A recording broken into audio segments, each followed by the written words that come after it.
Tonight, we are leaving the European Union. It'll be a massive day for me because this has been prolonged for, is it 2 years or whatever it is now. Well, I just, to get our waters back is the most important thing here for me. It's not going to really benefit me anything, the age I am now, but you've got to look to the future. So let's hope that Boris follows through. I mean, please, Boris, follow through on your promises this time. For many people, this is an astonishing moment of hope, a moment they thought would never come. And there are many, of course, who feel a sense of anxiety and loss. And then there's a third group, perhaps the biggest, who had started to worry that the whole political wrangle would never come to an end. Taken the abuse, they've taken all of the criticism, and they've been told, oh, it's going to be terrible, this will be awful, you know, the NHS is going to collapse, the economy is going to collapse.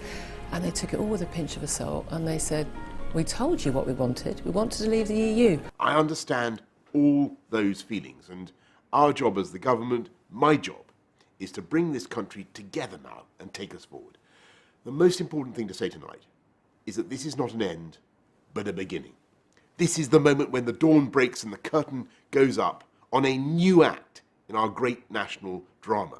And yes, it's partly about using these new powers, this recaptured sovereignty, to deliver the changes people voted for.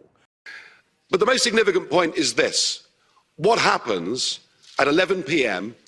this Friday, the 31st of January 2020, marks the point of no return. Once we've left, we are never coming back, and the rest, frankly, is detail. We're going, we will be gone. Whether that is by controlling immigration, or creating free ports, or liberating our fishing industry, or doing free trade deals, or simply making our laws and rules for the benefit of the people of this country. And of course, I think that is the right and healthy and democratic thing to do, because for all its strengths and for all its admirable qualities, the EU has evolved over 50 years in a direction that no longer suits this country. In 2005, I saw the constitution that had been drafted by Giscard and others. I saw it rejected by the French in a referendum.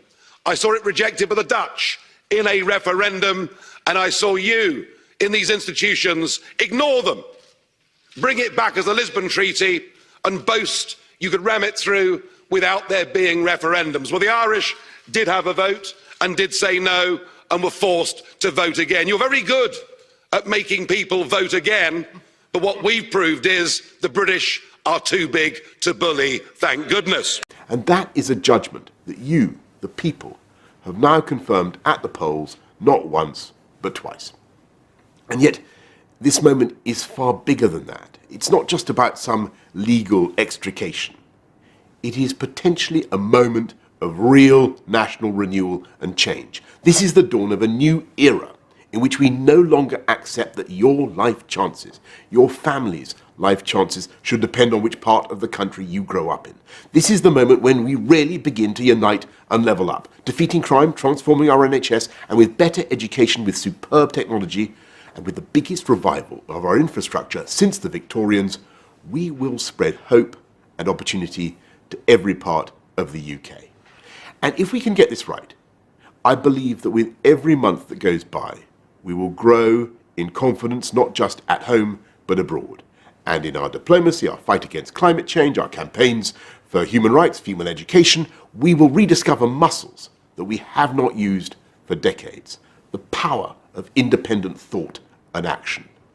Not because we want to detract from anything done by our EU friends. Of course not. We want this to be the beginning of a new era of friendly cooperation between the EU and an energetic Britain. A Britain that is simultaneously a great European power and truly global in our range and ambitions. And when I look at this country's incredible assets, our scientists, our engineers, our world-leading universities, our armed forces, when I look at the potential of this country waiting to be unleashed, I know that we can turn this opportunity into a stunning success. And whatever the bumps in the road ahead, I know that we will succeed. We have obeyed the will of the people. We've taken back the tools of self-government.